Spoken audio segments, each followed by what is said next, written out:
भारताच्या उत्तर पश्चिम सीमेवर पूछ नावाचं एक सेक्टर आहे, विभाग आहे, पूछ सेक्टर म्हणतात त्याला. त्या ठिकाणी एक छोटंसं खेडं होतं, आहे. आणि त्या खेड्यामध्ये त्या सीमावरची खेड्यामध्ये एक जोडपं राहत होतं. त्यांचं नाव अल्ताफ हुसेन आणि त्याच्या बायकोचं नाव हसीना. बऱ्याच वर्षांपर्यंत त्यांना मूलबाळ झालं नव्हतं, ते निपुत्रिकच होते.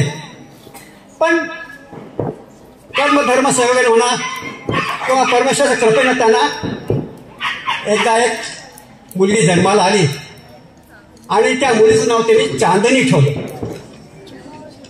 अल्ताफ हुसेन आणि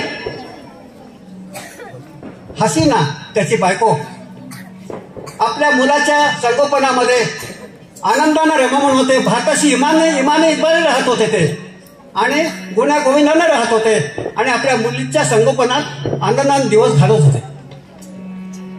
पण त्यांच्या आनंदाला एकदा विजन लागायची गोष्ट आली.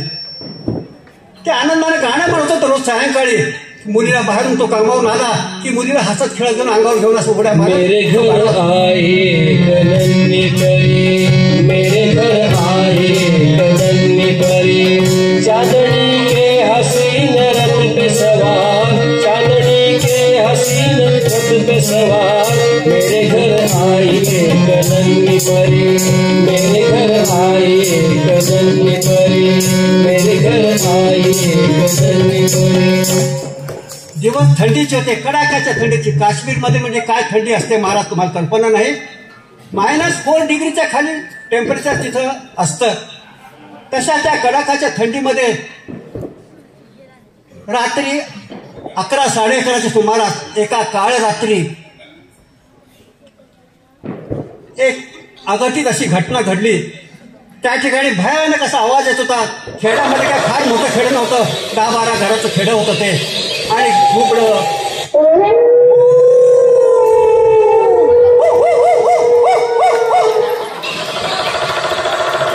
अशी घुबडं कुठे कोल्हापूरचे आवाज यायला लागले.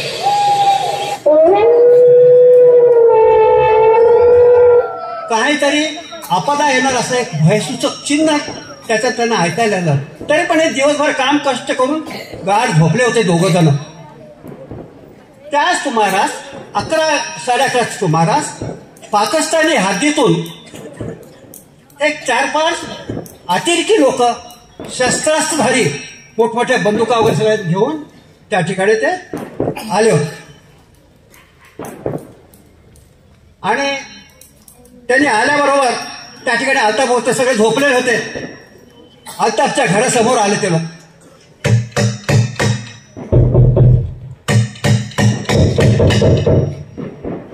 अल्ताफ आणि दारावर थाप मारली ते आणि हसीनाला जाग आली. देखो तो कोण आया है, हु म्हणत परत अल्ताफ झोपला. अल्ताफच्या बायकोन हसीनाला अल्ताफला उठवलं. देखो देखो कोण आया है देखो. पुन्हा थोड्या वेळ परत कडीचं दार उघडतं म्हणून अल्ताफ झोपला. परत पुन्हा आवाज आला, दरवाजा खोलो, दरवाजा खोलो. ऐसा कर, अरे क्या बला है, सोने भी नहीं देते. तो शेवटी तो उठला आणि नाराजाने डोळे चोळत चोळत नाईलाजानं तो दारापण गेला. कौन है म्हणून काहते ते ओरडलं. बाहेरून उतरला तुम्हारा बाप. त्यांनी फटीतून निहाळलं. दाराची फट होती, लाकडी फट, लाकडी दरवाजा होता तो. फटीतनं त्यांनी निहाळलं आणि त्यांना वाटलं 4-5 बंदूकधारे समोरचे दिसतात त्याला, ह्याची पाचावर धारण बसू. पुन्हा दरडाचा होता, दरवाजा खोलो, दरडावून त्यांनी सांगितलं. आणि ह्यांनी हळूच दार उघडलं. मग काय करावं कळेल ना.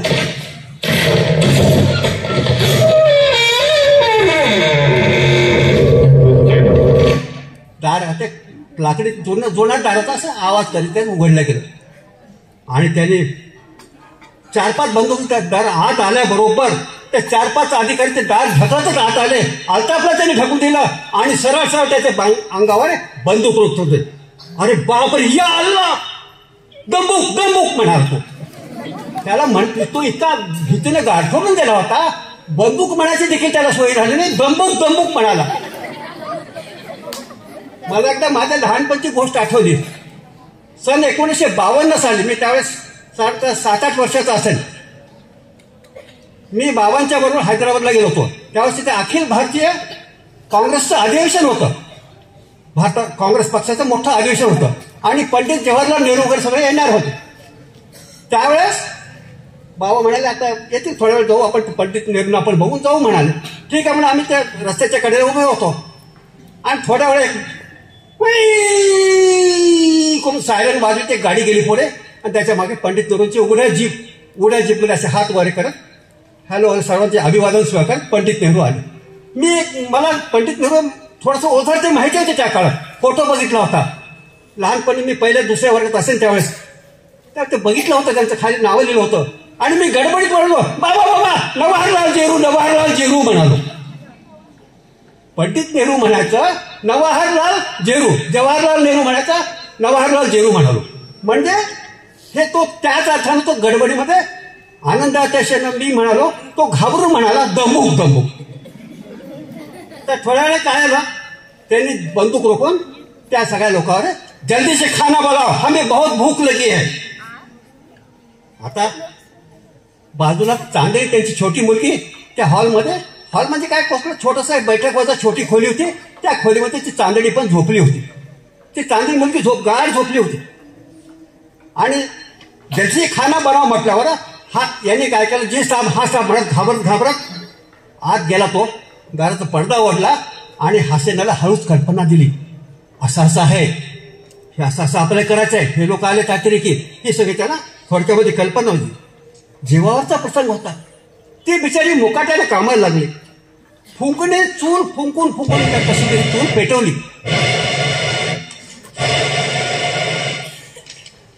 अशी फुंकणे चूल फेकून चूल पेटवली एकदाची. जल कुछ गडबड नाही करना, याद रखना, नाही तो हम तुम्हें उडा देंगे, अशी पुन्हा त्या अतिरेकाने धमकावून दिली. म्हणजे काय बाहेर जर कोणाला सांगितलं बोलव तर खबरदार म्हणाल. ठीक आहे सब, तोबा या अल्लाह हमको तो क्या करेंगे साहब. अशी त्यांनी भीती, इतकी जबरदस्त त्याला भीती घातली समजची.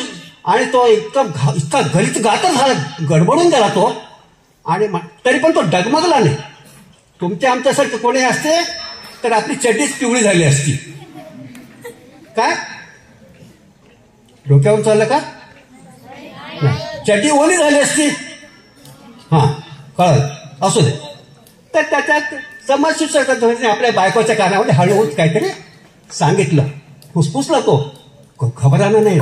मैं अभी इधर अपने नजदीक ही अपना इंडियन आर्मी का म्हणजे भारतीय सैन्य दलाचं एक ठाणा आहे, त्या ठाण्यामध्ये जाऊन येतो. तिथे कल्पना देतो मी, पण 5 मीटर हा गेलो आणि आलो बघ, तू काही काळजी करू नकोस, शांत घाबरू नकोस असं म्हणा.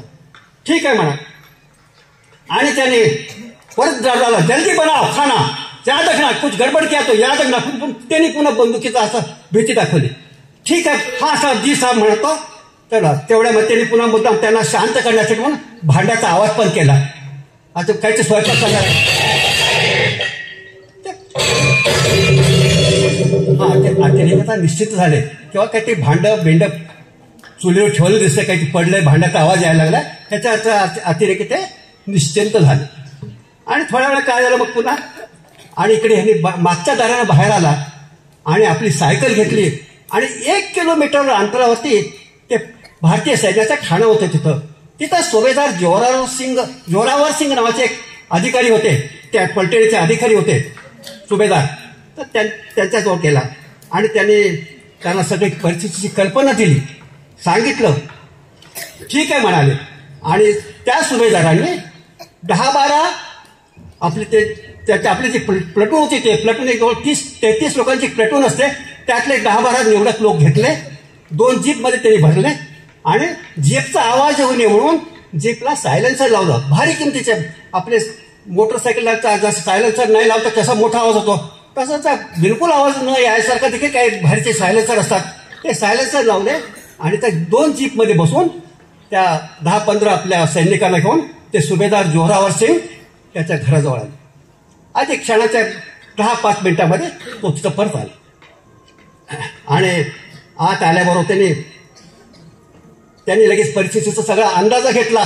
काय कसं आहे काय नाही, झोपडी कुठं आहे, कोण कुठं आहे, काय नाही, फलानं बिस्तानं, घर आणखी काय आहे, अतिरिक्त किती आहे. तो म्हणा 4-5 लोक आहेत सब. आणि घराजवळ आल्यावर त्यांनी पहिला प्रथम घराला घेडा घातला, वेढा घातला. वेढा घातला म्हणजे काय, घराभोवती आपण त्याला आपलं सुरक्षित जागा आपली हेरून ठेवलं सगळं. आणि परत त्या ठिकाणी हा पुरा मागच्या दारानं आत आला.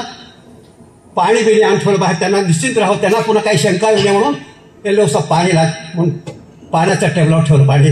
परत मधून भांड्याचा आवाज केला, परत आत गेला आणि पुन्हा भाजीचं भांडं आणून ठेवलं. खमंग वास सुटला होता, रटरट शिजलेली भाजी होती, पोळ्या होत्या, चपात्या काय असतील ते तेव्हा तिथं समोर त्याने आणून ठेवलं. आणि ते अतिरिक्त आता निश्चिंत झाले, बाबा आता पोळ्या बिळ्या येणार, भाजी तर राहून ठेवली, पोळ्या येतील म्हणून ते आपण निश्चिंत पाय लांब करून मस्त गप्पा मारत बसले. आणि हा काय त्याला परत आत केला, पडदा ओढून घेतला. आम्ही रोटी बनारे साप, गरम गरम रोटी राहतो म्हणून सांगितलं त्याने. आणि तो आत गेला. आत गेल्यानंतर बायकोला हळूच मागच्या दारानं बाहेर काढलं. चलो म्हणाला. आणि पण तेवढ्यात ती हसीना म्हणाली, पण हमारी चांदणी, तिला काय झालं म्हणजे आपली मुलगी बाहेरच्या खोलीत आहे त्या बैठकीच्या, आणि तिचं कसं होईल. तोंडावर बोट ठेवला आणि शू करून त्याने आवाज करून त्याला गप्प बसवली. आणि तो त्याच्या सकट त्या सुभेदाराजवळ आला आणि म्हणाला, वे 5 लोग हैं साहब. सुभेदारांना म्हणाला, पर हमारी बेटी अंदर है. सुभेदारकडे ठीक आहे म्हणाले. सुभेदारांच्याकडे पोर्टेबल असा मोठा माईक होता. असला आपला प्रत्येक रडणारा ऐनवेळ चालू न होणारा माईक नव्हता, चांगला होता. नुसता त्यांनी पोर्टेबल स्पीकर असा लावला त्याने. आणि त्याने स्पीकरवरून मोठ्यानं सूचना दिली की चुपचाप अपने हथियार डाल दो और यहां से चले जाओ, नहीं तो तुम बेमौत मारे जाएंगे. हम तुम्हें पूरे तुम्हारे झोपड़ी को हमारी मिलिट्री ने पूरी तरह से घेर लिया है. म्हणजे आम्ही तुम्हाला पूर्णपणे वेढा घातलेला आहे.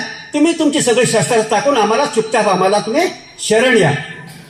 त्यांना वाटलं, त्या अतिरेकांना वाटलं काय करणार, त्यांची मुलगी इथं मध्ये आहे, त्याला ओलीस ठेवण्यासारखं आहे कसंही, हे आपल्याला कसं एकदम हे करते काय करते, फायरिंग बिरी काही करणार नाहीत म्हणून त्यांनी ते काही बाहेर आले नाहीत.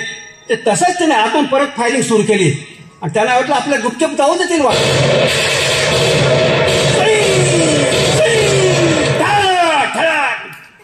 अशी फायरिंग सुरू झाली. आतून बंदुकीचा आवाज यायला लागला.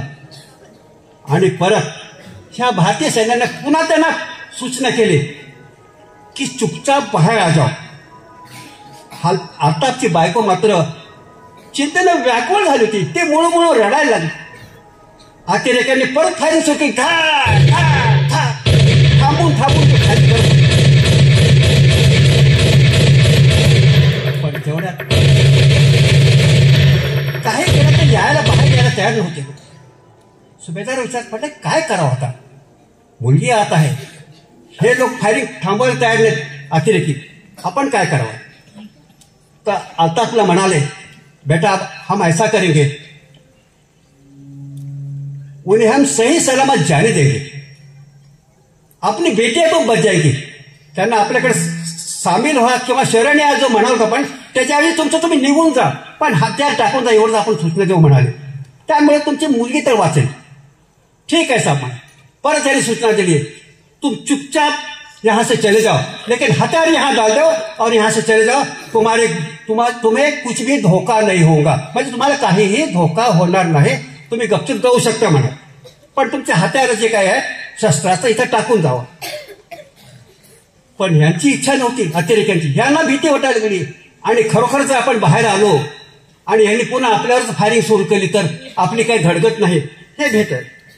तेव्हा ते ऐकलं आणि आतून फायरिंग पुन्हा सुरू झाली.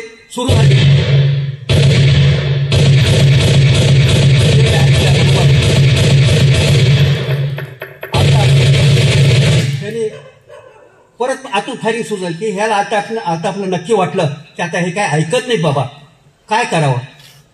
साहब ऐसा करेंगे, उड़ा दो उन हरामजादे सब देश के दुश्मनों को, सुभेदार म्हणाले, ठीक आहे, लेकिन तुम्हारी बिटिया, तुमच्या मुलीचं कसं होईल? एवढा वेळ ती मुलगी गाढ झोपलेली होती, पण बंदुकाच्या ह्या भयानक आवाजामुळे ती उठली, झोपेतून उठली आणि जोर जोरानं रडायला लागली.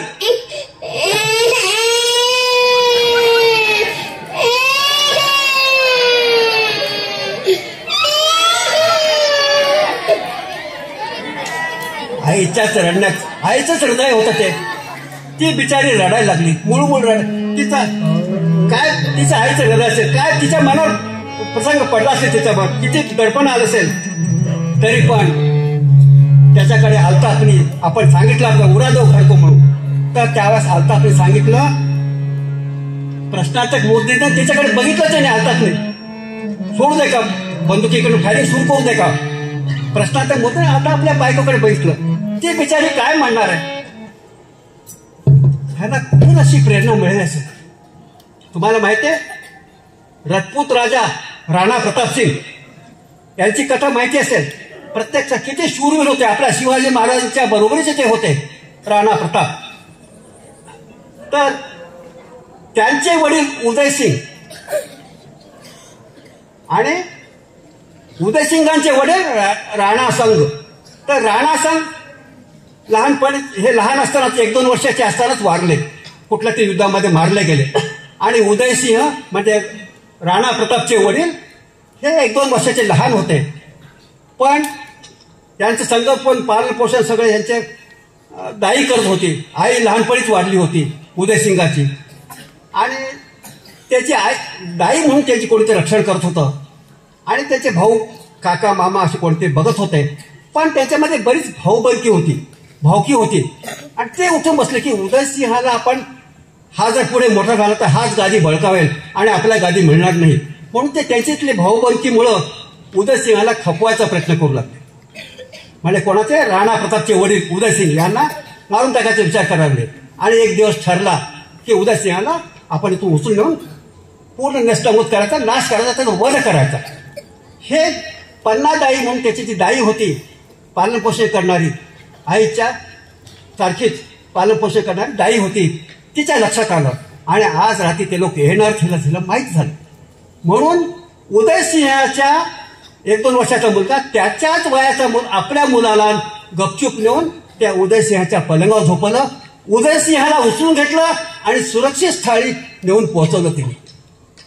आणि ह्याच्यातून पुढे मग महाराणा प्रताप झाले. ते संबंध जगभर ते प्रसिद्ध झाले. अशी एक कथा आहे. कथाने प्रत्यक्ष घडलेली घटना आहे. काय त्या आईचं दाईचं मातृत्व असेल, किंवा काय देशाविषयी प्रेम असेल, किती त्याग असेल, काय बलिदान असेल. त्यात अशा प्रकारे उदयसिंहाचा जीव वाचवण्यासाठी त्या पन्नादाईने हे केलं. त्याचप्रमाणे शिवाजी महाराज आग्र्यातून सुटका करून घेताना पेट्याच्या ह्याच्यातून निघून गेले, हे तुम्हाला कथा माहिती आहे. तर ते तेव्हा जायला लागले. एका वेळेस इथं शिवाजी महाराज नाहीत, कुठे गेले काय म्हणून हत्यारबंद बाहेरचे पहारेकरी येतील बघतील म्हणून त्यांचा तो पाय दाबणारा सेवक जो होता, अटेंडंट मदारी मेहतर म्हणून होता, औषध पाणी वगैरे सगळं देणारा. तर तो मदारी मेहतर आला, महाराज तुम्ही चलावं पुढे, मी बघून घेतो काय ते. म्हणून मदारी मेहतर शिवाजी महाराज जिथं ज्या पलंगावर झोपत होते त्या पलंगावर झोपला, पांघरून घेतलं. आणि बाहेरच्या पहारेकरांना वाटावं जणू काही शिवाजी महाराज झोपले आहेत. आपला जीव वाचवण्यात इतका धोक्यात घालून शिवाजी महाराजाचा त्याने जीव वाचवला. म्हणून हिंदवी स्वराज्याची जेवढी मोठी स्थापना झाली, तेवढं मोठं भाग्य, इतकं बलिदान त्यांनी त्यावेळेस, इतका जीव धोक्यात पडला, इतका जीव धोक्यात घालून त्याने आपलं हे काम केलं. तर असे लोक बलिदानासाठी तयार होत होते. तर ह्याच्यातनंच स्वराज्याची स्थापना झाली. असू द्या. तर ही जी प्रेरणा आहे, ही प्रेरणा त्यांच्याकडे होती. किंवा तसंच दुसरी आणखी एक कथा आहे, छोटी पुराणातली कथा आहे, देवकी, वासुदेव देवकी. हिचा 8वा मुलगा कृष्ण, ज्यावेळेस यांचा जन्म झाला कृष्णाचा, त्यावेळेस कंसाला माहिती होतं की 8वा मुलगा कृष्ण आपला वध करणार आहे, किंवा कंसाला मारणार, आपल्या तो मामा, कंस म्हणजे त्यांचा मामा आपल्याला मारणार हे त्यांना माहित होतं. म्हणून सगळ्यात साथीच्या साथी मुलींना त्यांनी मारून टाकलं होतं. 8व्याला देखील मारावं म्हणून ठरवलं. पण त्याला भासवावा की आठवा देखील मुलगा झालेली मुलगीच झाली हे भासवण्यासाठी वसुदेवानं काय केलं, कृष्णाला उचललं आणि नंदगोपाळाकडे घेऊन आली. यशोदा नंदेकडे घेऊन आली. त्याच वेळेस यशोदा नंदेचा देखील बाळ झालं, मुलगी झाली होती तिला. तिच्या कुशीत तिला झोपवलं. यशोदेनं आपलं बाळ, आपली मुलगी वासुदेवाकडे दिली. वासुदेवनं आणून पुन्हा देवकीच्या कुशीत झोपवलं. ही केवढं मोठं बलिदान, जगाला प्राण्यासाठी केवढं मोठं बलिदान ह्या यशोदा नंदेने केलं. तशी प्रेरणा हिला पण झाली की काय कोणास ठाऊक. किंवा अलीकडच्या काळामध्ये फार तेवढं कथा पुराणात किंवा ह्याच्या जायची जरूर नाही. तानाजी मालुसरे, बाजी प्रभू देशपांडे, हुतात्मा भगतसिंग, एवढंच काय, परवा 1962 साली ते चीनच्या विरुद्ध युद्ध झालं. त्यावेळेस भयंकर ठाई ठाई जखमा झाले. अशा परिस्थितीमध्ये आता मरतो की वाचतो अशा परिस्थितीत देखील हवालदार अब्दुल हमीदनं 25 चिन्हांखाली लोळवलं. असे हे बलिदान, यांना पुढे परमवीर चक्र मिळालं. असे हे भक्त, देशभक्त होऊन गेले. ही प्रेरणा कदाचित यांना मिळाली असेल आणि ही प्रेरणा घेऊनच तिने मूक संमती दिली. तिची मूक संमती आहे बघून आता आपण सांगितलं, उड़ा दो सब कोई वतन कोई परवाह नहीं, झोपड़ी को उड़ा दो, वतन के खातिर हमारे बेटे की हम कुर्बानी देंगे. क्यों? तो अल्लाह को प्यारी है कुर्बानी. कुर्बानी कुर्बानी कुर्बानी, अल्लाह को प्यारी है कुर्बानी. कुर्बानी कुर्बानी कुर्बानी, अल्लाह को प्यारी है कुर्बानी. अल्लाह को प्यारी है कुर्बानी. अल्लाह को प्यारी है कुर्बानी. थोडा वेळ भयानक स्मशानवत शांतता होती. खाली टाचणी पडले ते ऐकवावं इतकं भयानक शांतता सगळीकडे पसरली होती. त्यांच्या खांद्यावर हात ठेवून सुभेदार साहेब म्हणाले, ठीक है बेटा, देश के खातिर तुम्हारा प्रेम देखे मैं बहुत प्रसन्न हो गया हूँ. आणि लगेच त्यांनी 2 रॉकेट लॉन्चर काढले आणि धाडकन त्यांच्या घरावर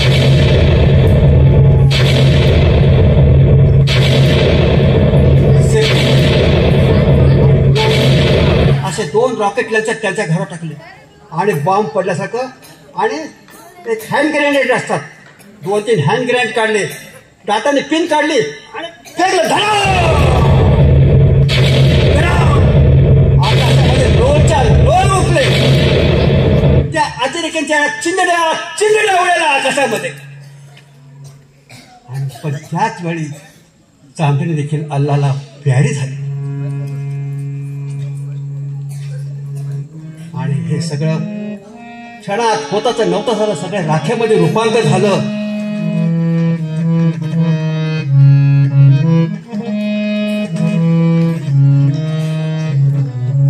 आणि थोड्या वेळानं सगळं जाऊन त्यांनी ह्या लोकांनी निरीक्षण केलं आणि मग बघितलं चांदणीचं तर पण काही कुठं नामनिशाणही नव्हतं. तिच्या आत्म्याला शांती मिळावी म्हणून अल्ताफ, हुसेन आणि हसीना आणि इतर जे काही फौजी अधिकारी होते त्यांनी देवाकडे प्रार्थना केली. अल्ताफने नमाज अदा केली आणि जय हे जय हे जय हे जय जय जय जय हे. अशा प्रकारे ही कुर्बानी देशाला त्याने अर्पण केली. म्हणून आपला देश अशा कित्येक मोठमोठ्या हुतात्म्याकडनं सुरक्षित आहे. आम्ही इथं सुरक्षित आहोत.